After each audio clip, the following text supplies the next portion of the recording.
नमस्कार. तुम्ही बघताय ना, मी आज तुम्हाला हिरव्या मिरच्याचं दाखवत आहे.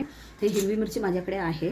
जास्त झाली ना तर मी काय करते, ह्याला धिवूनसनी ना उन्हामध्ये सुकायला टाकते 2 ते 3 दिवस. आता आपल्याकडे कसं छत राहिलं तर छतावरती एकच दिवसात सुकतात. मी कसं बिल्डिंगमध्ये राहते ना, तर मला ऊन खिडकीत जास्त येत नाही, म्हणून मी 2 ते 3 दिवस ठेवते.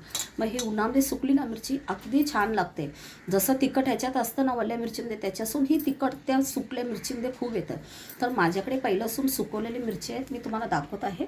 हे बघा, असा कलर पण येतो आणि मिरची खायला पण टेस्टी होते. जसं आता तुम्ही हे मिरची 10 मिरची घालत आहे जेवणात, तर आपल्याला सुकवलेली 7 ते 8 मिरची घालू शकतो. जर आपल्याला हे 4 घालायची असेल मिरची, तर आपण ह्याला 3 मिरची घालू शकतो. का म्हणजे जसं वली मिरची सुकल्यानंतर लाल मिरची होते ना, तर त्याच्यामध्ये खूपच टेस्ट येतो आणि तिखट असते ना, तसं हे सुकल्यापरी पण येते. मी खूप गॅरंटीसून म्हणते, खूपच छान राहतील आणि खायला टेस्ट जसा वल्या मिरचीमध्ये येतो ना तसाच येतो.